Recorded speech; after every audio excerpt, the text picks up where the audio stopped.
Join me now on a journey inward. We are going to explore the very essence of ourselves to understand what it means to be human. Our guide on this expedition is Watchman Nee, a man who dedicated his life to unraveling the mysteries of the human spirit.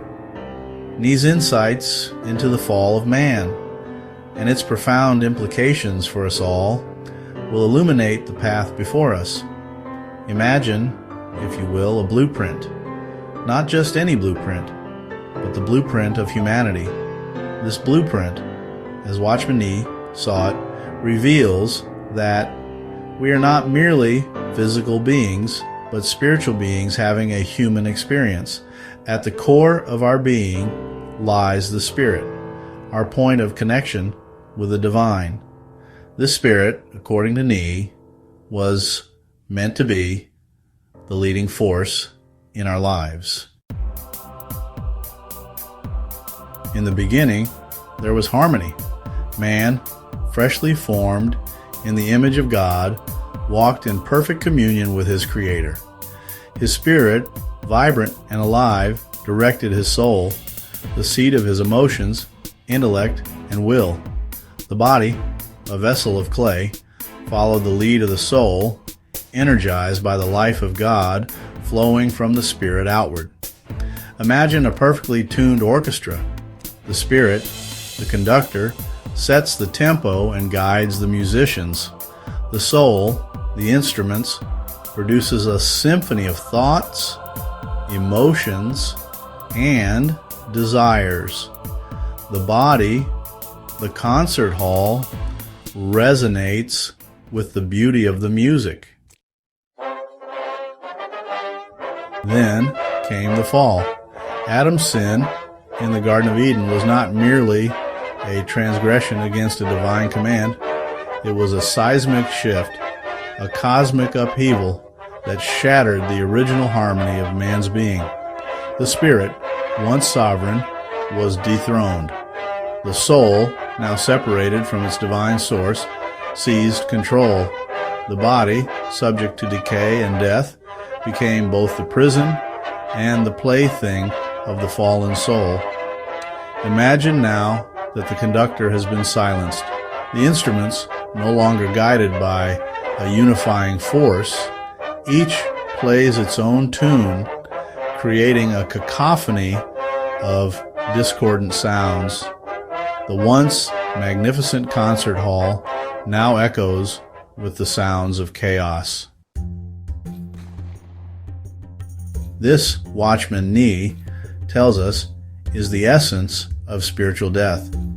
It's not really the cessation of physical existence, but, a profound disconnect from God, the source of life itself.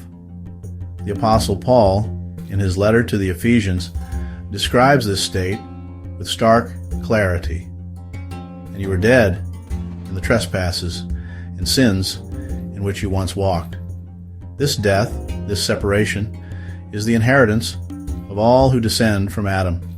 We are born into a world shrouded in spiritual darkness, our spirits dormant, our souls in command.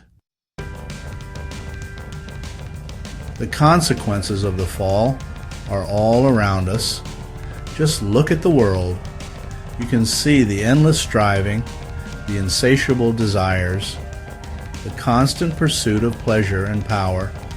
These are the hallmarks of a humanity living in the shadow of the fall, driven by the dictates of the soul rather than the guidance of the Spirit.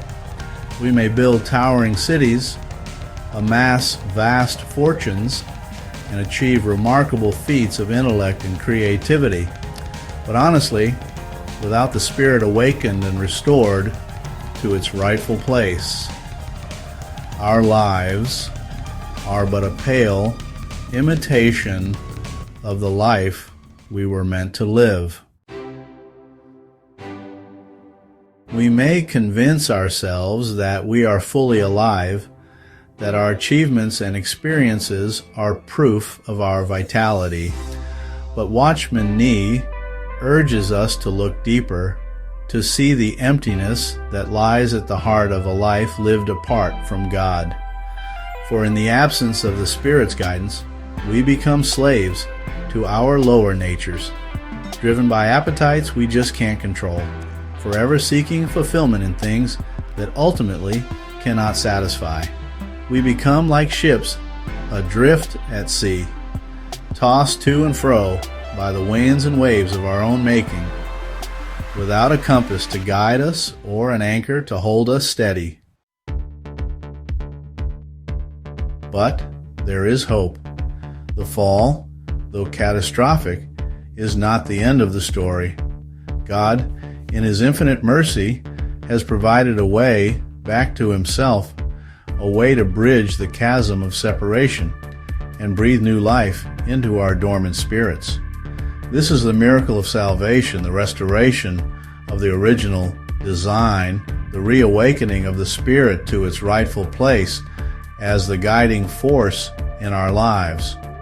Through faith in Jesus Christ, the barrier between us and God is shattered, and the life-giving flow of the Holy Spirit rushes into our being, bringing healing, wholeness, and a joy that the world just cannot give and cannot take away.